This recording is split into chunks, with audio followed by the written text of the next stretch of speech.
Inside the halls of San Diego State University lies a program dedicated to storytelling and pursuing the truth. Welcome to Where You At, a podcast that takes you inside the work of alumni for the School of Journalism and Media Studies at San Diego State. Our goal is to show the success of our alumni, inspire students with the stories, and connect students and alums on a pathway to journalism success. And now, here's your host, Josh Suchon. This week on the Where You At podcast, we're staying in San Diego. Actually, we're heading out to the beach. We're going to Pacific Beach, and I'm really excited about this week's podcast because I know that I'm personally going to learn a ton. This week's podcast, we're going to talk about sports entertainment, the business of sports, and social media marketing. Our guest is David Brickley. He attended San Diego State from 2007 through 2009. He is the CEO and owner of STN Digital. He's also the host of the Business of Social podcast. David, welcome to the Where You At podcast. What's going on? How are you, man? Good to see you. Yeah, it's good to see you. David and I first met on a Zoom call during the pandemic with journalism and media studies, talking to students then. The world has gotten more back to normal since then. It's been fun to follow you a little bit through social media and your company, David. And so I'm super excited to learn more about it. And we're going to get into kind of how you got there. But let's start off with just letting people know, what is STN Digital? What are the types of things that you do? Yeah, so we're widely considered the number one social first marketing agency in sports and entertainment, especially here in the US. I think that's for a couple reasons. Number one, we've had the pleasure to work on pretty much every sporting event you can imagine. So March Madness, the Super Bowl, working at the league level, working at the team level, working at the sports network level. So anything you can really think about it in sports and entertainment, we've covered or had the opportunity to partner with these, really largest brands in the world. And then number two, we really have, in my opinion, the best talent in the industry. So the reason why a lot of these partners work with us is because they're able to really bolt on a world-class social media department overnight, using resources that they probably couldn't afford internally. And that's really where I think we've got our niche in the sports entertainment market, but also just being that seamless extension of these large brands that want to push the boundaries of social. And especially when tent poles come up, they just don't have the time to spend 4 hours in a whiteboard session to come up with the coolest, amazing social stunt for their upcoming release. So that's where we really come in and help out.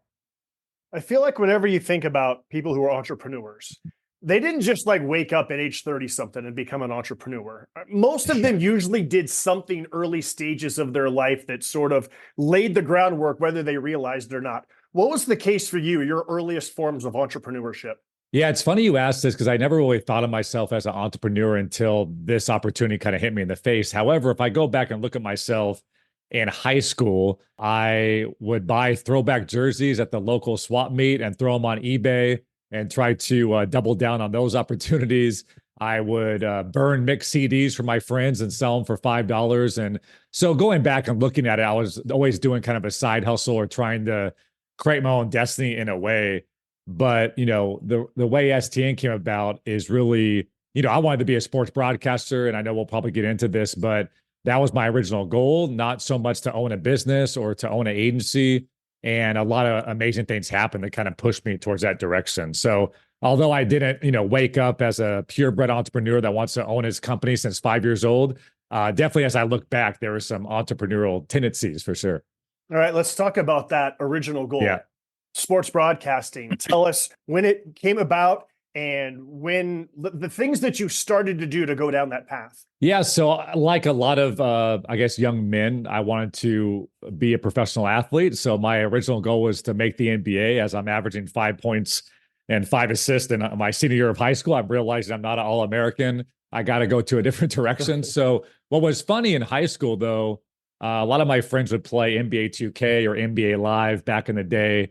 And I'm like, hey, you guys play, I'll just announce it. So we would kind of turn the volume down and I would try to be funny and kind of do a deeper voice. Here's Brian for 3 is good. So the Lakers up by 12, that type of thing. And my buddies were like, dude, you're actually pretty good at that. So that kind of got me thinking this could be an awesome way to stay in sports, something I really, really love. But at the same time, have a different career path and obviously making it to to the professional level. So that was the original, I guess, epiphany. And then, went to junior college, transferred to San Diego State for journalism. And the whole idea was really sports broadcasting, and did a lot of stuff on campus as well. The number of sports broadcasting careers that either were launched or were attempted via playing video games and broadcasting is really, really high. I hear it all the time. And I actually recommend to students all the time. I'm like, just do it while you're playing video games, because it's all about reps. And this way you can have fun. And who cares if you screw up? You're just hanging out with your friends. Yeah, absolutely.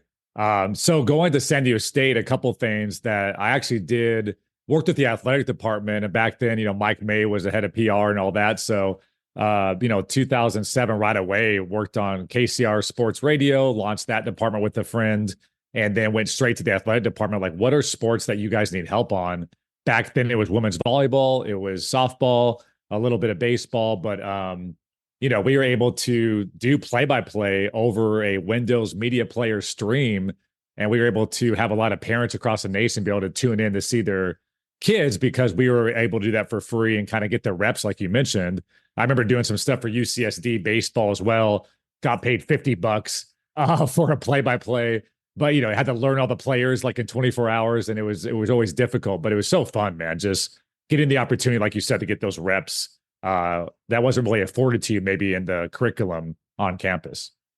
So I'm glad you brought up volleyball, softball, because for a lot of people who have aspirations of being a broadcaster, it's all about baseball, basketball, football, maybe soccer or something like that. But I tell people all the time, learn as many different sports as possible, because there's fewer people trying to get those jobs. A lot of times they're even more appreciative that you're there because they don't get that type of coverage. And I'm wondering how doing those sports as a student has helped you have just a broader sense of all the opportunities that are out there to this day. Well, that, and also to your point, they are so appreciative of being covered that's where you're able to really talk to the star of the softball team. And after a huge comeback win, be able to get their reps too on the real time ability to, like, what questions do I want to ask the star of the game, seconds after they just hit a grand slam or what have you. So I think those are, as a student, right? Like, you're not going to probably be afforded that opportunity with basketball or football, because that's being covered at the national level or obviously at the local level with news stations. But absolutely, I think you can be the reporter pulling the main star off the field, if you will, and that gets you the reps that you wouldn't otherwise get with some of the, I guess, more popular sports. I want to start talking about what you did after college in a moment, but any other just memories from San Diego State, whether it's classes, fellow classmates, professors, just any other things that you look back on and you go, wow, that was really pivotal in helping shape who I am now? Yeah, when I look back at it, I think journalism media studies was very early on at that time. Professor Arsenault is one of my favorite professors that I appreciate and keep up to with this day. But I will say that the most amazing thing about going to San Diego State was finding people that had similar past or really liked the sports broadcasting genre, getting in those rooms with those people and, like, how can we get better? How can we push each other? What are some events? Can we talk to the athletic department? Can we launch a sports broadcasting division of KCR student radio, things like that? And those reps that we got hosting a Thursday weekly sports show and launching a podcast and doing play-by-play for volleyball and softball, those were the things I remember most, more so than maybe the multiple choice test that I took in journalism 204, right? So I think, the world's your oyster for sure. And if you can find people on campus that have like-minded interests, that have a similar career path as you, it's incredible that guy can be your camera guy. And then when they want to do something, you could be the camera guy or whatever it may be. But we went to local rental shops and asked if they can hook us up with a camera and a microphone back in the day for free because we're a student. And we asked 7 camera shops, 6 said no. 1 said, you know what, we're former SDSU grads. We got you. Just make sure you don't break it. So I think just what I remember most is really that's the entrepreneurship too. It's like, I want to get better at this and I want to create my own destiny. So how can I work with some others to make this happen? When I look at your LinkedIn and I see the Ben Maller show, that makes me smile because while I never worked personally with Ben, I've sat next to him in a lot of press boxes and a lot of media scrums over the years. Yeah, And he's a he great is guy. literally and figuratively a larger than life individual. Yep. Maybe not Yep. as literally as much as he was at one time, but tell us about just learning radio and being a part of the Ben Maller show. Yeah. So out of college, I had a demo reel. I had interviews with Kobe Bryant. I thought I was just going to be, drowning with offers. But obviously, '09, the economy. I sent my demo reel, which I thought had a lot of great material on it, to over 150 stations, both TV and radio across the nation. I got one callback. The callback was Montana for $22,000 a year. I said I will take it, and I was the runner-up to that job. So 0 for 150, and was able to, through like an internship, work out a part-time board operator position that I applied for KFI AM 640, which is more on the news side. And then that went to a part-time producer role, was able to parlay that into a part-time Fox Sports radio producer, and did that for 3.5 years.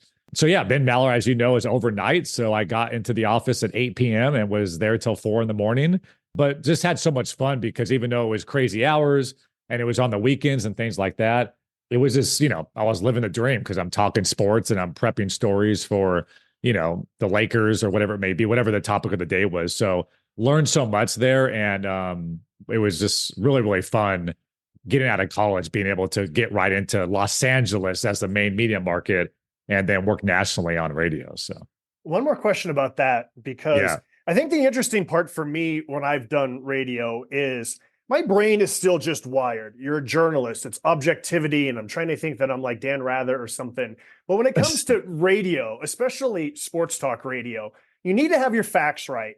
You cannot straight be lying because people know. But it's all about being entertaining and theater of the mind. And I think that Ben is one of those guys who just really understands the ability to mix knowledge, facts with opinion, and doing it in an entertaining way. I think talking nationally too about so many different topics and making that fun and interesting for even the novice that is, working the overnight type thing or driving a truck. It's like, I don't know what's going on with Wemby over in San Antonio and what the hype is about, but make it fun for me, or let's make this digestible. So especially nationally, you got to talk to a macro audience, make it make sense. I think Callan Keller does a great job of this, and Ben Maller does too. The analogies are really important to make sure things tie in together, and you can, again, talk to a macro, but also get more niche with people that know the inside jokes. So it's, I totally agree. It's definitely theater, and you just got to, what is it? Every 8.5 minutes, you got to entertain and keep the ratings and all that stuff. So it's super interesting. I believe that next for you was Lakers Nation. Tell us how you got the job with Lakers Nation and what you did. Yeah, so this actually happened right out of high school. So this was just a blog, totally something. It was called getgarnett.com when I was first like 18, 19. Then it turned to lakernation.com. And essentially it was a bunch of us Laker fans that volunteered our time to write about the Lakers. Back then, Lakers.com was very safe, very PR forward. They didn't talk about, obviously, and they still don't, trade rumors and, is Kobe going to leave? And like, can we get Garnett? And what if we traded Lamar Odom and Andrew Bynum for this or that? So that was really what fans wanted to sink their teeth into. And we were able to provide just that. So that's really how I learned to, live coverage games. And we would do podcasts after playoff games, and we would live tweet regular season games, and we would, blog in real time and all that stuff too. So that was just a bunch of Laker fans from LA. We all kind of got together, volunteered our time, had a bunch of writers and a bunch of volunteers that wanted to talk about Lakers and hone their craft. But that was an incredible platform for me, because even the podcast sometimes would get 5,000, 6,000 downloads, which was, rivaling that of maybe what Fox Sports Radio LA was getting with some of their podcasting at the time. So it was great. It was great to just, again, mostly volunteer. We got a few ads later on via our podcast and the website. We were able to make a little bit of money, but that was a great jumping part of for me to be able to control my own destiny as well. I feel like that time in the late 2000s, the early 2010s was a time that I didn't realize it at the time, but in retrospect was really pivotal with blogs, podcasts, live tweeting, social media, and just how all of these things just kind of came together really, really quickly. And the number of people who were kind of this, a little bit a sports fan, a little bit a journalist, maybe a little bit in the middle, who developed these followings, which continue to this day, Yeah. I think is fascinating. And I think it was really a time of like changing coverage where it was no longer about just, we're going to give it to you objectively. This was like, no, we're fans and we're going to lean into that we're fans. That doesn't mean we're always going to take the team's side on this. A lot of times we're going to be even more critical because we are fans. And I'm wondering if you can kind of explain more about like that time and sort of like how that's evolved the sports landscape. I think the consumer is always going to win out. And I think we're seeing this even with streaming, right? As a sports fan, and you can appreciate this, it's difficult. Is it on Apple Plus? Is it on Peacock? Is it on Amazon Prime? Is it on YouTube TV? It's hard to even find our favorite sports games or where to watch the NFL playoffs. So now you're starting to see, right, some conglomerates merge together and joint ventures, and we'll probably go full circle. Because as a sports fan, DirecTV was the easiest route 10 years ago. Every single game was on my DirecTV, and now I have to go all these different places, which is causing confusion for the consumer. And I think back then, sports fans wanted to get updates on trade rumors. They wanted to get more detail inside the lives of the athletes. And that just wasn't available through print or through your local 10 o'clock newscast. So there was an ability there because new media and the internet was getting to a certain stage that you can actually feed that need that sports fans wanted to do all day, every day, and be able to be updated. So I totally agree. I think, going back and looking at, 2000, I would say 5 through 2012 or what have you, was a pivotal moment where new media started to take over, YouTube, podcasting, blogging, and the sports fan was finally satisfied their hunger where maybe it wasn't there previously. We're going to get to STN Digital in a moment, but before we get there, now you look at the landscape in 2024, who doesn't have a podcast, right? Mm-hmm. Like who doesn't have a YouTube series? And I still think that from the standpoint of students, do it, get the reps, practice.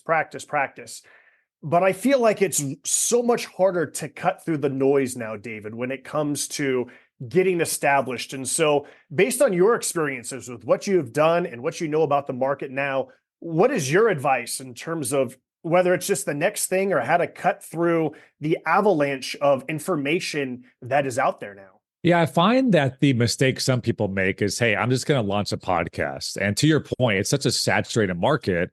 By the way, the stats on that is 95% of podcasts die after the third episode. Because as you know more than anybody, right? Like it's all fun and games for the first 3, and then you realize how much work is put into it. So a lot of people, every human wants to, I want to start a podcast with my best friend, and then they're like, oh, this actually works. So that's kind of a funny, stat. But I would say like going back to when I was coming out of college, there's white space somewhere. And right now it may be the 60-second wrap-ups on TikTok versus maybe the blog or the podcast that was so popular and maybe in a saturated market too. So like going back to when I came out of college, print was saturated, or maybe you couldn't launch your own sports talk radio show. You couldn't launch your 10 p.m. newscast, but you could launch a blog. You could launch a podcast. You could launch a YouTube channel, which is relatively new. And all those things are still at your disposal now, but there's always something new. There's always something that other people aren't doing yet. Because I think if you look at the Fortune 500s, a lot of them don't even have a TikTok strategy yet. So as a student, can you fill that niche where some of the traditional media outlets haven't even figured it out yet? All right, let's get to STN Digital. Give us the background of how you got this idea and how you start to make this idea a reality. Right. So going back to Fox Sports Radio, after 3.5 years, I thought I was ready for at least my, hour-long Saturday show that I can talk Lakers or do something for the station. My program director did not agree with that at that time. So I took destiny in my own hands. And what I did was I launched a YouTube back in 2011. I would use the multi-million-dollar Fox Sports Radio facilities overnight to host the show I wanted to host and just post it on YouTube. So, my program director and the Fox Sports people were kind enough to be like, yeah, as long as you don't break anything, just feel free to use our studio overnight. Nobody's in there anyway. Just watch out for the cleaning crew, what have you. And then I launched this YouTube channel. So back in 2011, there wasn't a lot of original sports talk channels. It was really early. So we had a YouTube partner rep. He's still a friend and a colleague to this day, but he helped us get on the front page quite a bit. We got a lot of subscribers. And then at that time, and I can get deeper into this if you want, but at that time, I was through a lot of different connections. I was able to reach out to Kobe Bryant and his team and say, hey, can I create YouTube videos for you on your YouTube, on your website, on your social media? And him and his team said, we would love that. So that really was the epiphany. Like, I've reached out to my childhood hero, essentially, growing up an hour east of LA. I'm now making original content for Kobe Bryant every single week. And oh my God, if I can do this for other athletes, other sports teams, I can actually create my own destiny and not hope and pray that my program director gives me the opportunity that I think I'm ready for. So that was really the epiphany and the intoxicating feeling. Like, I cannot believe this just worked. What if I parlayed that into having it work more and more? I cannot believe that David just asked, do you want me to go into more detail about Kobe Bryant and the relationship with him? Yes, please. Happy. You can spend as much time as you want. The deepest of deep dives. But let's start with, how do you reach out to his people? I mean, look, I just reached out to his people. No, how did you reach out to his people to make this happen?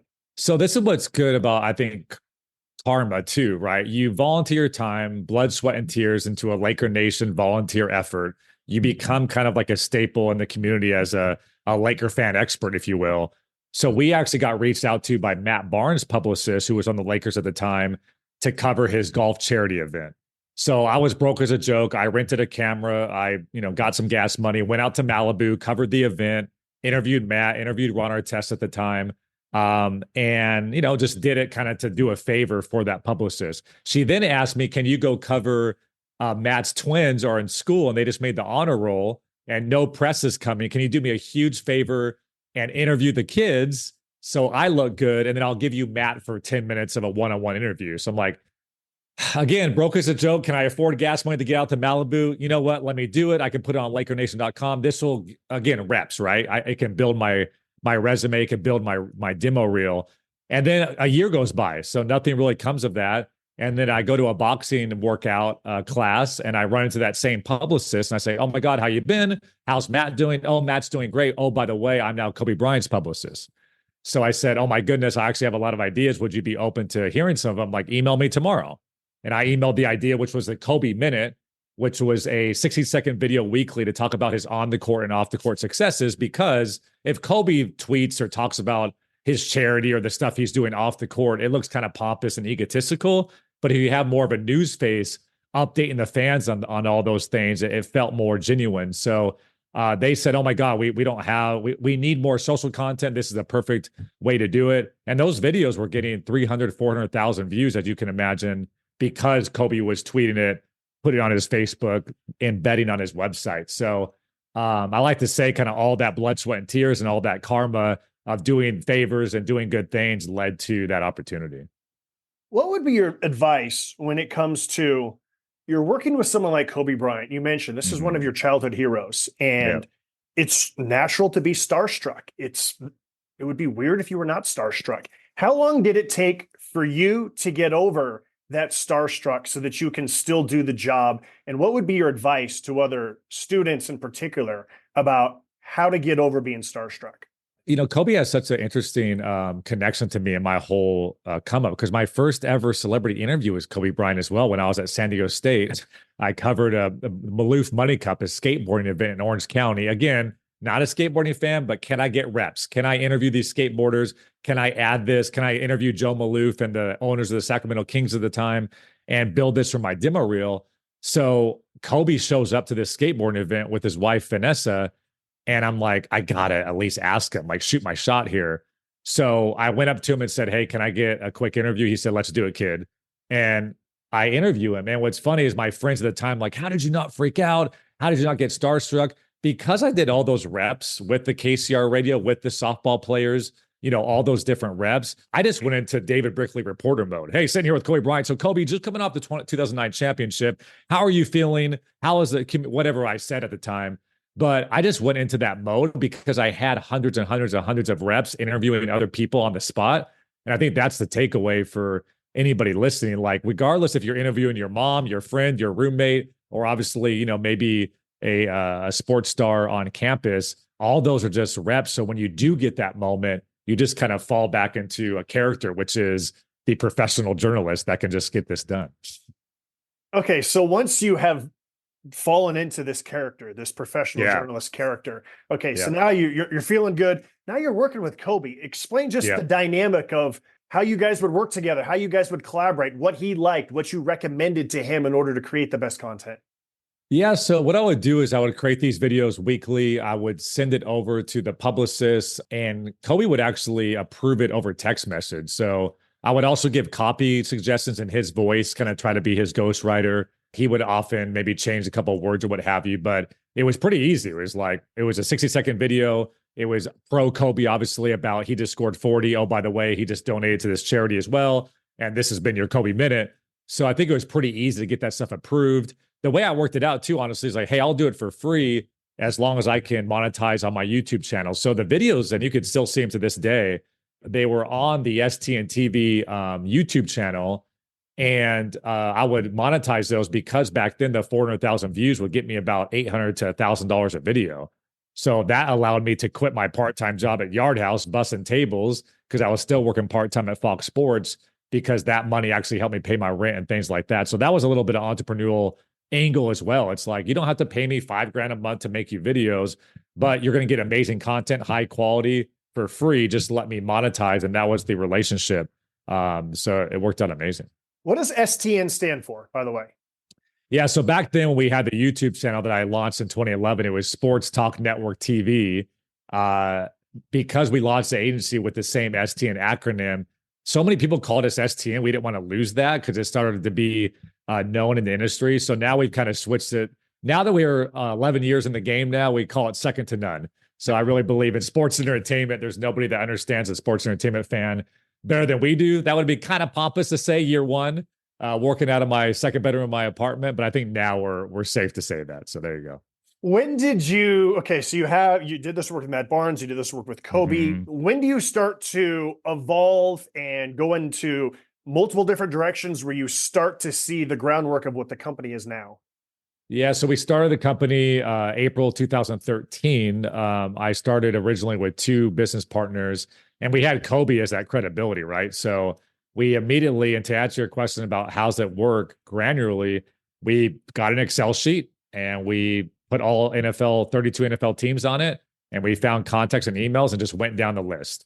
And originally what we did was, hey, we'd love to ask you for advice. We're starting this new company. Would love to see if you think it'd be a market fit or if you have any advice for us. And 7 people responded, 5 hopped on phone calls. Hey, if we ever bring this to a company, would you be open to seeing a proposal? Yeah, sure, I'd be open to it. So we did that across every single league, and we started working. Our first client in sports was Southern Mississippi University. Then it was Subaru of Glendale, a dealership. Then it was the Vancouver Canucks.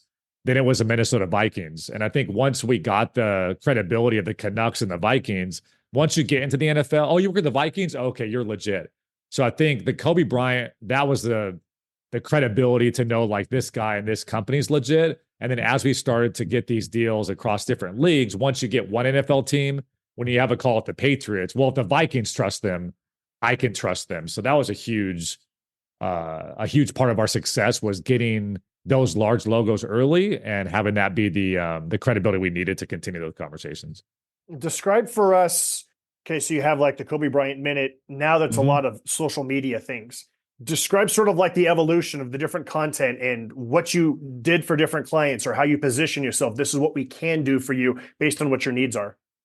What's really funny is I always forget this story, but I told it recently.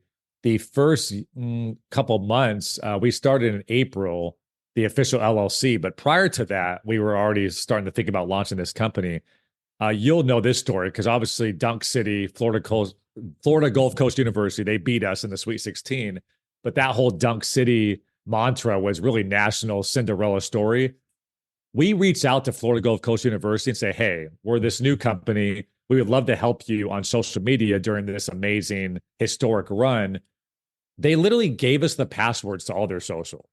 Facebook, Twitter. Can you imagine that happening today? But they're like, sure, if you want to tweet, you want to do your thing, here you go. Here's our YouTube credentials. And we posted live during the tournament. during their run all the way until they lost, I think in the Elite Eight or what have you. But that was an example of, again, we can add that to our case study. Like, yeah, we work with Kobe Bryant. We actually worked at Florida Gulf Coast University during their historic run and the tournament this year. So those case studies really able to allow us to get the credibility. And to answer your question more on like scope, Southern Mississippi University paid us $500 a month, and they got 10 social posts, 2 infographics, an analytical report, and an email newsletter, like a lot of stuff for a little amount of money. But they needed help creating more content and posting content on their feeds, because back then everybody had social media channels, but they didn't have consistent content going out. So that was a big white space. Like, sure, the Minnesota Vikings have a Instagram or they have a Facebook account, but they're only posting twice a week. How could they up that content? And that's where we really filled the need. When and how does your company go from working from the spare bedroom in your apartment to, oh, we actually have a brick and mortar, we have a place, we have offices, we have all of these things? Good question. So I would say the first year and a half was definitely 18-hour days, drinking 8 cups of coffee, just like doing what it takes to start a company. The biggest moment for us was when we cold pitched Turner and NCAA on March Madness and said, we really think we can help you. And going back to the Laker Nation stuff, like we can live tweet this entire tournament with graphics and content and make sure you guys are showing up. And literally in 30 seconds after a game, we can post a high quality graphic that shows the final score. And they're like, how would you even do that? Like, well, we've already done it, like with, different fan sites, et cetera, et cetera. So back then they said, let's do it. And that was like, wow, we just closed. I mean, just to be, it was like a $15,000 deal. We would have done it for $2,000, but they're like, hey, my budget's 15 grand. If you guys can do it, I'll hire you and I'll try this thing out. And that was like the epiphany. Like, we just made $50,000 we pitched an idea that didn't exist. We just made 15 grand. Can we now go to other events and get 15 grand here, 15 grand there? And that was really, wow, this could be an actual company instead of maybe a couple deals that pay us $500 a month, right? How many people work for your company now? How are they spread out? How do you kind of divide up the work on these different events? So I think full-time, we're right around 82 full-time employees. The way we're set up is we have our client service team. We have our production and creative team that produces all of our content all the way from like a mini documentary all the way down to a simple social graphic. That's our creative and production unit. Client services team is the people that are the points of contact and make sure all the deliverables are hit, make sure that the client is well taken care of. And then, of course, we have our internal marketing and sales teams. We have our HR team. We have our finance team. But yeah, in terms of the day-to-day, our influencer and our paid teams sit underneath our client service teams, as well as our project managers and account managers. And then all of our designers, motion, graphic, iPhone creators, all those, they kind of sit under our production and creative teams. So that's how we serve our clients daily. Let's talk about the culture of your company. Yep. When you set out, when you're looking to expand, when you're looking to hire, what are the things that you are seeking, whether it's from a resume, whether it's from their samples of their work, whether it's from interviews? What are you looking for when you bring someone on your company? Well, I'm looking for if you've done it already, right? Because I think if you can, the term maybe hired gun is the wrong term, but even if you're a student or you're younger in your career, if you want to be a social media manager for us, do you have a side hustle where you've created a mini brand, even if it only has like 450 followers, but you're posting daily and you're using social best practices and you're posting things that are algorithm friendly? Can you show me something that you've already done? Or obviously, if we're hiring a more senior level person, oh, I worked at Adidas and I was their senior social media manager and I worked across James Harden and his shoe rollout. Okay, well, that immediately applies to some of our clients. So I would say the biggest thing for us is, can you show us that you've done it? And then through working assessments and culture questions, do you fit our culture? I always like to say, I like this term called selfless hero. I think if you're a selfless hero, you're able to not get too egotistical. There's not really an ego to you, and you want to help the team out. Like, how can I fit in? I know this isn't my job description, but it seems like the company needs me in this bucket this week. Can I help? Like, is there any way I can help the squad? And I really believe in that teamwork and like, can we all drive towards winning the game instead of everybody worrying about their individual stats, which I think is like, going back to sports, is just the epitome of how you win championships and things like that. So your company was voted top workplace 3 years in a row by the San Diego Union Tribune. When you think about like starting a company and you're proud that you work with Kobe Bryant and that's exciting, then you see it evolve. But what does winning an award like that mean to you? It means a lot because ultimately those are, you could pay for some of those awards, but those awards in particular are surveyed by our team anonymously. So if they really thought that I was a jerk or they thought that we were full of, BS, they would rate us as such. So it means a lot that anonymously our team is like, hey, listen, this is an awesome place to work. Especially in sports, and we bring a lot of people over from sports teams. And unfortunately, those cultures are work 80 hours a week, work 7 days a week. And if you don't want to do it, we'll pay somebody. There's thousands of interviews that we can go out and get somebody else. So when people come here and there's a mental health break, and if you work over 55 hours in a week, we have a time back day to kind of make sure that you keep your mental and you keep your mental health in a good spot so you can be the best version of yourself. Those things are like, are you kidding me? Like, I get 4 weeks vacation. I get these different benefits. We have ERG groups and things like that to make sure people from diverse backgrounds feel seen and feel heard. So the two cultures are not, this is not Fox. I worked for an agency for a little bit before as a freelancer. And there's been some instances in my life where I've had terrible bosses that were jerks, but they were. And I was like, I want to be the opposite of that. Like, I want people to come in excited and friendly and laughing and feel like they can really be the best version of themselves and not be scared or not be yelled at. It's just not my vibe at all. So I think I almost created a culture the opposite of some cultures I was in that was really toxic and bad. And it made me kind of create a culture that I wanted to be in, for sure.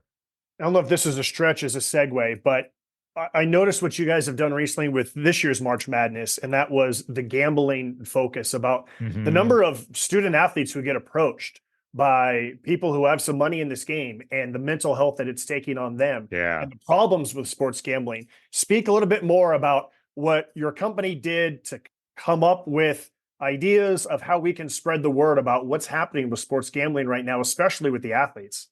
Yeah, so the NCAA has been a partner of ours for over a decade, and they came to us and said, hey, this is something that the president of NCAA is really big on, trying to get awareness out there about the problems with gambling.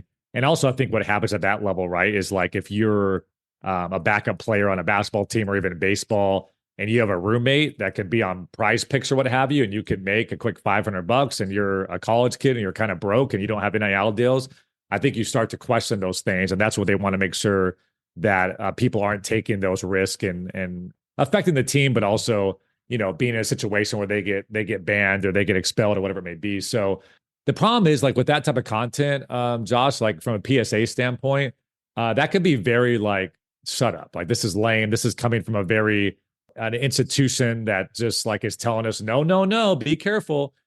So we tried to find ways, like, how can we make this land that doesn't come off across that way? Because I think a lot of PSAs seem like, oh, of course the NCAA is telling us once again we can't do something, but is there a way that we can talk in their language, speak in more terms that are more educational, and we got your back, rather than this is yet another thing you can't do via the NCAA. So we were super proud of that campaign. I think there's more to come on how we can just keep the kids educated so they don't fall into those traps, right? Any other campaigns, whether it was recent or a few years ago, that I have not brought up that you're super proud of, that you think have an interesting backstory that we can really learn from a lot?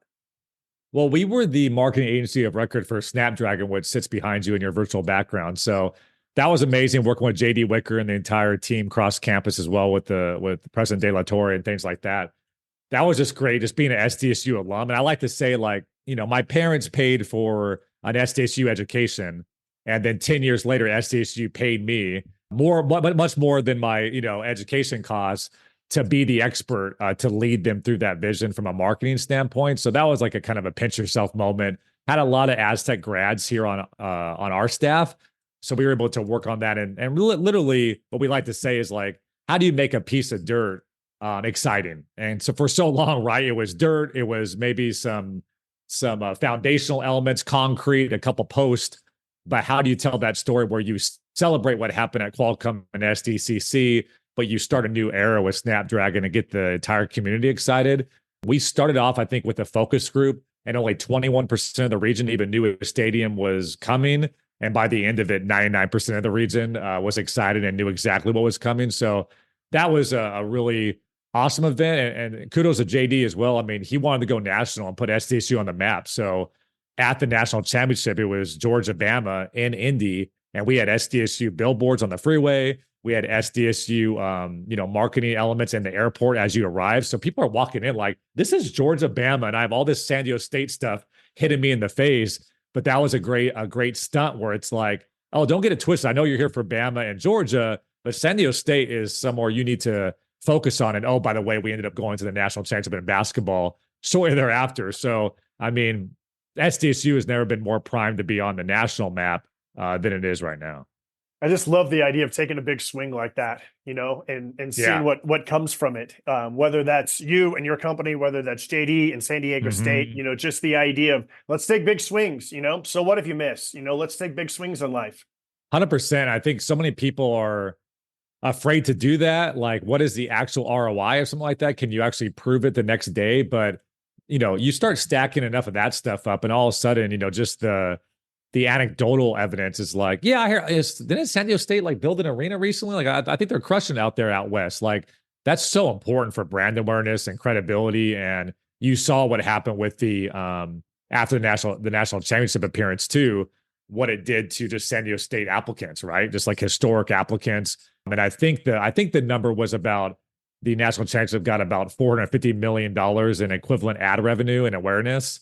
You can't beat that stuff. So it's awesome to see that for sure. Well, you've been involved with San Diego State in a lot of different ways, not just working on Snapdragon and the university.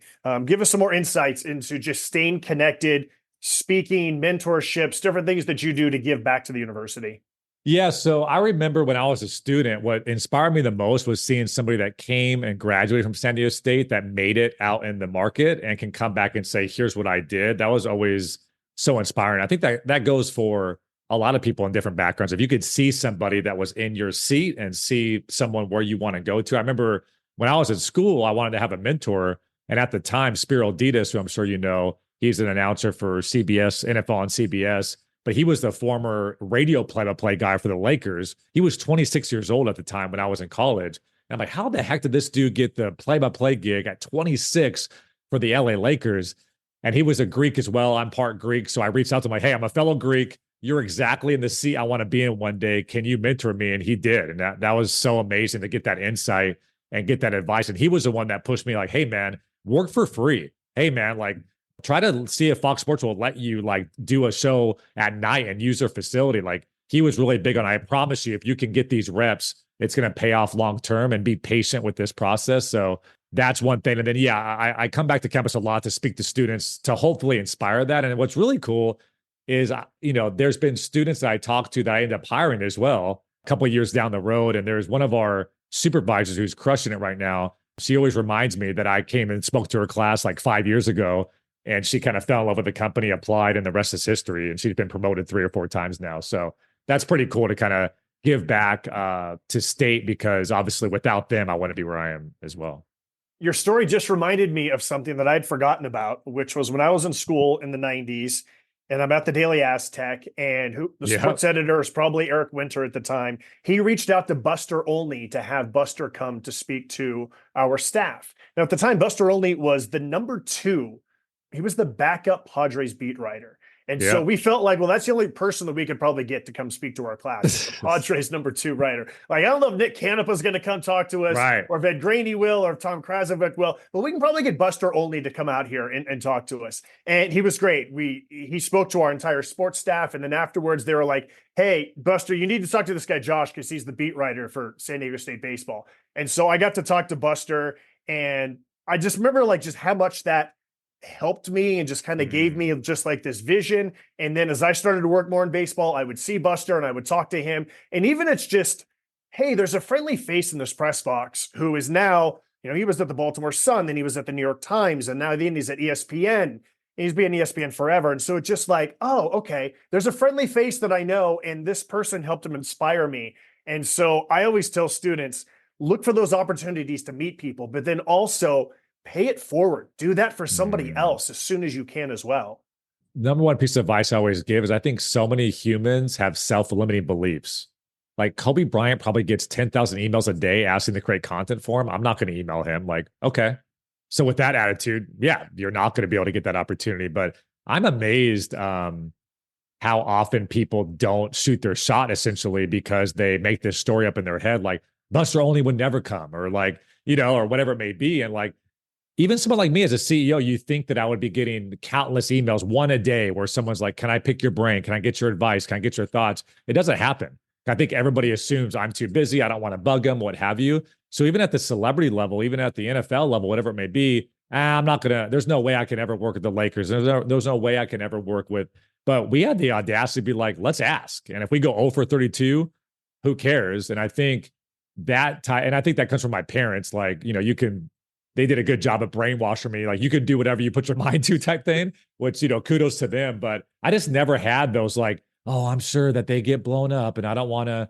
I'm sure they're busy. Like, dude, if they're busy, they won't answer you, but you at least got to shoot your shot. And you'd be amazed what happens if you just like reframe your mindset into, why not? If I don't get a response, I'm in the exact same situation I am right now. So, but the 1% chance they get back to me or what have you, then I'm in a really good spot. So I love the word audacity. That's just a great word. Tell us about your podcast, the Business of Social podcast. Tell us what you do with it and where people can listen to it if they want to learn more.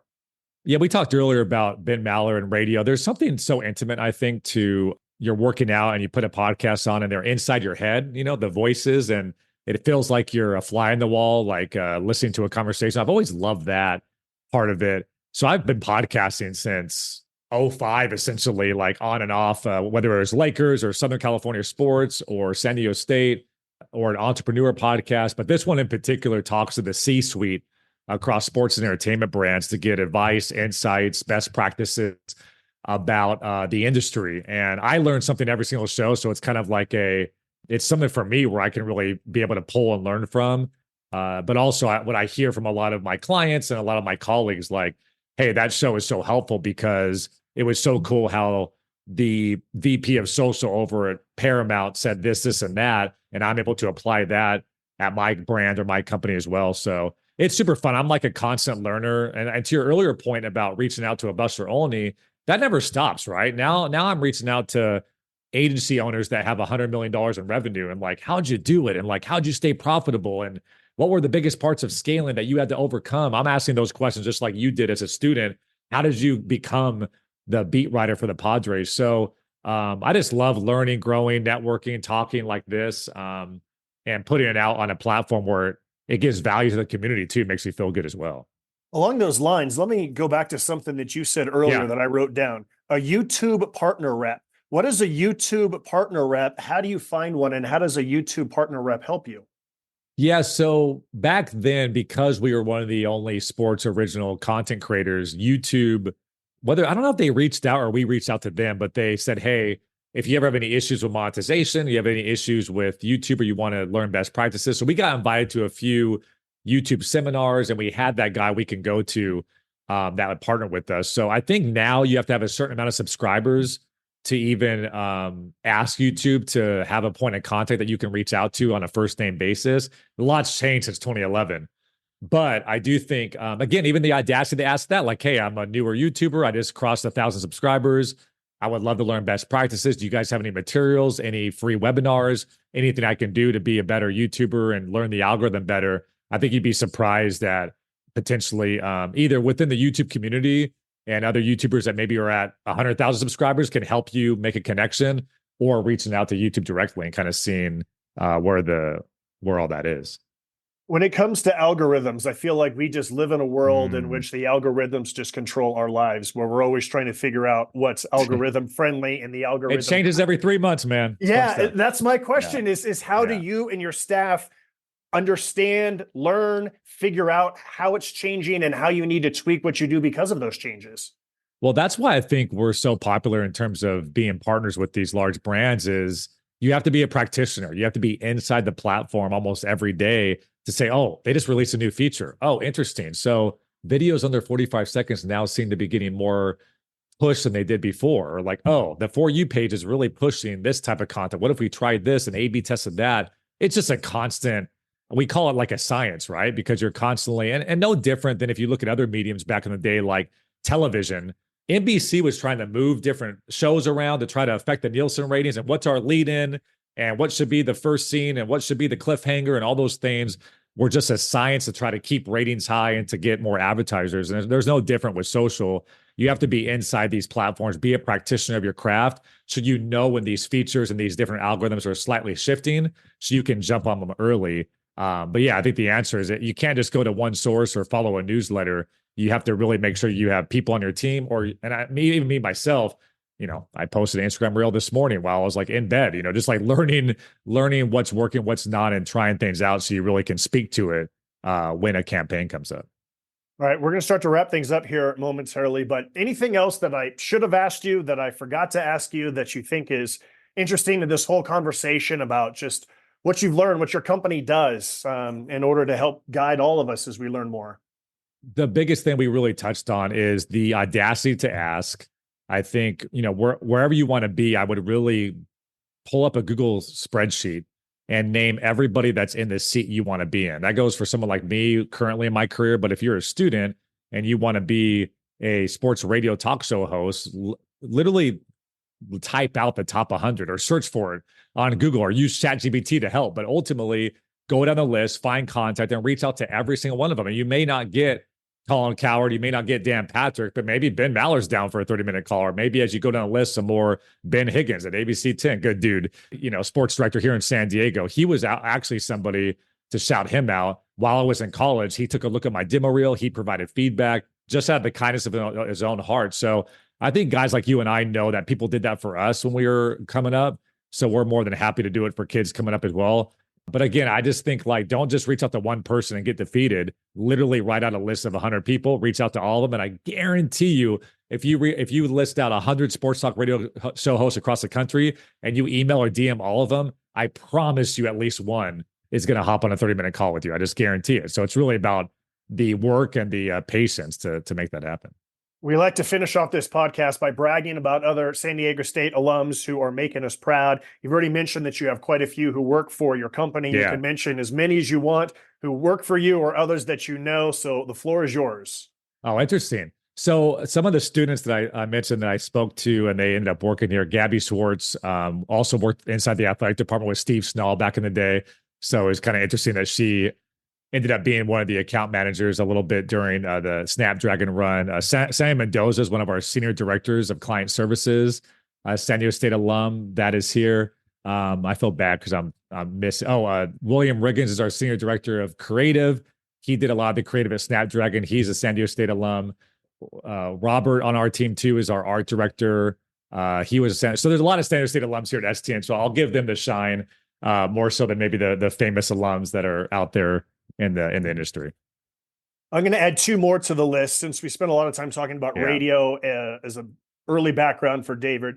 Chris Ello attended San Diego State in the 80s. I remember going through the Daily Aztec archives and first seeing his name. And Chris has done play-by-play for a variety of different places all over San Diego, Southern California. He does women's basketball for San Diego State. He hosts a talk show with Tony Gwynn Jr., Chris and Gwen. Yep. And so Chris is another guy he can write, he can talk, he can give opinions, he can do play-by-play. And then Jim Russell, somewhat of a recent alum, not brand new, but Jim Russell works for San Diego Sports 760, another San Diego State alum.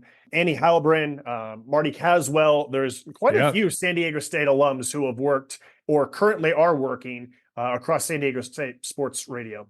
Yeah, I think there's the people that are hungry and want to better their craft on campus and use the Daily Aztec, use KCR Radio, use the athletic department to outside of just the curriculum of your journalism degree or of your media studies degree.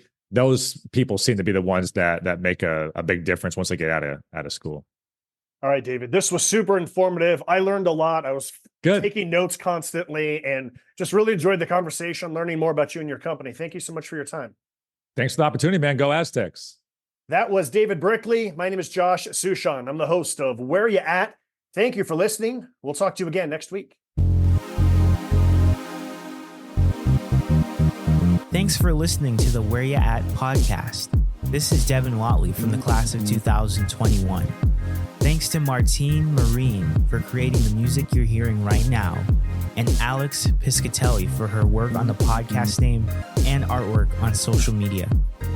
And a reminder to SDSU alums, we really want to know where you're at. Tell us about your career. Get involved in the school. There's many ways you can do this, from donating your time or money, mentoring students, to even speaking in classrooms, in person or on Zoom. Your work can help us grow the program and create more opportunities for our students to succeed. Again, thanks for listening. Subscribe to this podcast. Tell your friends. Recommend us a future guest. And go Aztecs.